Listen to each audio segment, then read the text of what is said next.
Buenas tardes, doctor. Mi grupo y yo vamos a explicar sobre el trabajo de investigación intermedia sobre los mecanismos fisiopatológicos subyacentes a la esclerosis múltiple. Bueno, la esclerosis múltiple se define como una enfermedad progresiva que cursa con la aparición de lesiones inflamatorias focales, aparición de placas en la sustancia blanquecina cerebral. Lo más llamativo y relevante es la pérdida de mielina, que se conoce como una desmielinización. Al inicio, los axones preservan relativamente en su etapa precoz, pero puede resultar muy dañado en una etapa final. Bueno, ¿cómo se va a caracterizar esta enfermedad? Se da cuando ocurre un ataque a la capa de mielina que protege a los axones de las neuronas del sistema nervioso central. Anteriormente dicho, estos axones pueden encontrarse dañados en diferentes grados. La esclerosis múltiple viene afectando más a mujeres que a los hombres. Se puede diagnosticar entre los 20 y 40 años de edad, pero también se puede observar a cualquier edad. Aunque la esclerosis múltiple puede sufrir progresión y regresión de forma imprevisible, existen patrones típicos de progresión. Bueno, entre estos vamos a tener al patrón con recaídas y remisiones. Las exacerbaciones se alternan con las remisiones cuando ocurre la recuperación parcial o completa o cuando los síntomas se vienen a estabilizar. Las remisiones pueden durar meses o años y las exacerbaciones se da cuando ocurre espontáneamente una infección como la gripe o las remisiones pueden durar años o meses. Y las exacerbaciones vamos a tener cuando ocurre de forma espontánea o se puede dar por una infección como la gripe. Vamos a tener también al patrón primario progresivo. Esta es cuando se da la enfermedad. La enfermedad viene a progresar gradualmente, sin remisiones, aunque puede presentarse mesetas transitorias durante las cuales la enfermedad no progresa. A diferencia del patrón con recaídas y remisiones, esta no va a presentar ninguna exacerbación. Tenemos al patrón secundario progresivo, que esta es igual al patrón con remisiones y recaídas, pero a diferencia de este, van a estar seguidas por una progresión gradual de la enfermedad. Por último tenemos el patrón progresivo con recaídas. Este patrón es raro y se da cuando la enfermedad progresa, pero va a estar interrumpida por recaídas súbitas o definidas. Bueno, en la esclerosis debemos saber que en generalidades de la esclerosis múltiple, si hay un daño a los nervios, este va a interrumpir una comunicación entre el cuerpo y el cerebro. En su anatomía patológica, estas lesiones suelen ser múltiples y se encuentran distribuidas por todo el sistema nervioso central. Tienen una distribución perivenular y se van a localizar frecuentemente en la sustancia blanca periventricular y subpial. Las placas de la desmineralización son de dos tipos, dependiendo la actividad de la enfermedad. Tenemos en las que se reconoce la lesión aguda, es un fenómeno patológico que se debe a una inflamación. En la lesión crónica se va a dar característicamente por la desmineralización franca, que va a estar acompañado por la degradación axonal y de gliosis. ¿Qué son las placas desmineralizadas? Son lesiones y se caracteriza por la pérdida de mielina con axones relativamente preservados y cicatrices en los astrocitos. Morfológicamente, con frecuencia se presentan de tipo ovalados u oval, aunque a menudo se presentan de formas alargadas que se conocen como dedos de Dawson, y estos se pueden infiltrar en los vasos pequeños o medianos calibres. Básicamente, estas lesiones se van a componer de los linfocitos, macrófagos y la identificación de los productos de degradación de la mielina en macrófagos. Este método es el mayor método de fiabilidad. Incluso en las lesiones crónicas se ha llegado a identificar las células precursoras de los oligodendrocitos. En las primeras fases se produce una disminución de la densidad y apertura de los canales de sodio internodales, lo que conduce a que en la inflamación provocada por el edema resultante se liberen productos inmunes de las células citoquinas y productos de adhesión y otros productos como el óxido nitroso. Estos reducen la conducción del impulso nervioso a través de los axones, lo que da lugar a la desmielinización y los síntomas propios de la enfermedad. La recuperación de las funciones cerebrales se hace al principio por la resolución del edema, los cambios del pH y la disminución de la inflamación, mientras que a largo plazo por la recuperación de los canales de sodio. De cualquier forma, las nuevas placas de mielina que se producen no son iguales a las originales en cuanto a su estructura, con internodos más cortos y mielina más fina, lo que origina las secuelas de la enfermedad.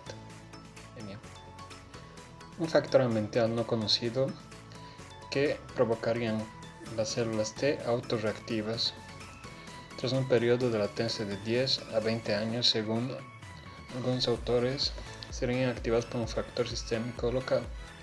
Esto origina una reacción autoinmune que desencadena la reacción de inflamación y desmielización.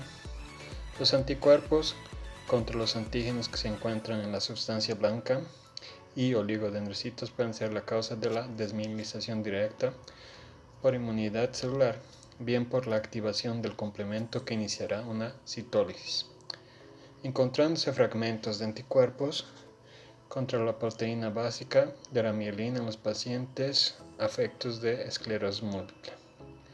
Otros factores también que implican la toxicidad en los oligodendrocitos serían los productos solubles de las células T, como la perforina, la interacción del antígeno Fas con su ligando, la interacción de los linfocitos TCD8 con el complejo mayor de histocompatibilidad y la infección viral persistente, siendo estos los más frecuentes de la producción por el herpes virus tipo 6, que incluso en sujetos normales pueden dar una clínica que remeda la esclerosis múltiple. Buenas tardes, mi nombre es Roger. Voy a hablar sobre la clínica. La característica clínica que mejor la define es la variabilidad, que al depender de la localización de las lesiones. En cuanto a la edad de comienzo, es más frecuente entre los 25 y 35 años, aunque pueden aparecer a cualquier edad. Existe un predominio por el sexo femenino, que son entre 60% las mujeres y frente al 40% entre los hombres. Los signos y síntomas que presentan de manera general son esta imagen aquí, que es el frecuente de la aparición de las parestesias, debilidad, diplopia, alteraciones de la visión, nistagmo, disartria, ataxia, alteraciones de la sensibilidad, disfunción vesical, alteraciones emocionales, deterioro cognitivo. Los signos y síntomas se van a dividir al comienzo de la enfermedad y en el curso de la enfermedad. Signos y síntomas en el transcurso de esta enfermedad. Más frecuente es la alteración de la sensibilidad hasta un 40-45%. La parestesia de uno o más miembros debido a alteraciones en el espinotalámico. La hipoestesia táctil, alteración motora, especialmente en los miembros inferiores. Hiperreflexia osteotendinosa, disfunción del tronco cerebral, distalgia, disfagia, parálisis facial nuclear o vértigo. Es bastante típico la aparición de un nistagmo horizontal, vertical o rotatorio y las alteraciones visuales. En cuanto a las alteraciones motoras y sensitivas, en un 90 a 95% de los pacientes están en primer lugar ese tipo de alteraciones y en segundo lugar están las alteraciones sensitivas. Después siguen las alteraciones en el tronco cerebral del tronco esfínteres y alteraciones mentales y visuales. Existen diversas alteraciones clínicas en este tipo de pacientes, como la fatiga exacerbada por el aumento de la temperatura, en el cual la fiebre hace que estos pacientes se sientan fatigados. La atrofia muscular también, debido a que pueden tener un problema en la movilidad, entonces prosiguen una atrofia muscular. Y como manifestaciones secundarias, afectaciones motoneuronas, el dolor, hay convulsiones, disestesias, una sensación de calambre eléctrico que desciende por la espalda a los miembros inferiores al flexionar el cuello y que es bastante característico en estos pacientes que tienen esta enfermedad. Trastornos cognitivos presentes en 40-70% de los pacientes. En los pacientes mayores hay una afectación en la memoria reciente de la función verbal, el razonamiento conceptual y con alteraciones del lenguaje, alteraciones de la percepción visual. Evolutivas de las esclerosis múltiples. Son 5. La primera es la recurrente recidivante, que es la más frecuente, de un 80-90% de los casos. Se trata de episodios o brotes de disfunción neurológica más o menos reversibles, que se repiten a lo largo del tiempo y van dejando secuelas más o menos reversibles. La forma secundaria progresiva es de aproximadamente el 50% tras un periodo de 10 años. La forma primaria progresiva, solo un 10% de los pacientes presentan esta forma, que se inicia con el brote de invalidantes sin que responda al tratamiento. La forma progresiva recurrente, exacerbaciones o agravamientos ocasionales tras un curso progresivo. Y la quinta, la forma benigna, es la forma de la esclerosis múltiple que permite al paciente preservar su capacidad funcional en todo el sistema neurológico, de 10 a 15 años después de la presentación de la enfermedad. Mi nombre es Diana Cuellar y yo les voy a hablar sobre la parte de de qué escala se dispone para valorar el grado de severidad de la esclerosis múltiple. Tenemos uno que es la escala de difusión neurológica, que permite el seguimiento y el control de la enfermedad, así como la posibilidad de valorar en qué momento pasa a la forma progresiva. Sirve además para calcular el índice de progresión de la enfermedad y se basa en una puntuación cuantitativa de 0, que es normal, a 10, que es desfallecido, con intervalos de 0,50 de los llamados 9 sistemas funcionales. Las escalas, tenemos un número 2, que es la escala de incapacidad. Sirve para valorar la habilidad del paciente como en la realización de actividades y funciones neurológicas, midiendo 16 ítems, que está como por ejemplo subir escaleras, la marcha, la transferencia, función del esfínter anal, función del esfínter vesical, la capacidad para bañarse solo, capacidad para vestirse, realizar aseo personal, alimentarse, el nivel de su visión, el lenguaje, audición, entre otros problemas médicos, el estado anímico, memoria, fatibilidad y función sexual. También se puntea desde 0, que es normal, a 4, que es la pérdida de la función. Presenta inconvenientes de ser una escala que se puntea de forma muy subjetiva y el tiempo necesario para administrarla, en la consulta es muy alto. Ahora les voy a hablar un poco sobre lo que es diagnóstico. Para esto no hay pruebas específicas para la esclerosis múltiple. El diagnóstico de esclerosis múltiple mayormente se basa en descartar otras enfermedades que pueden producir signos y síntomas similares, lo que se denomina diagnóstico diferencial. Es posible que el médico recomiende realizar al paciente análisis de sangre, punción lumbar, resonancia magnética y también lo que son pruebas de potenciales evocados. Tratamiento. Una vez realizado un diagnóstico, hay informar al enfermo y a sus familiares acerca de su enfermedad y sobre todo que el recientemente diagnóstico de su enfermedad no implica un pronóstico desfavorable.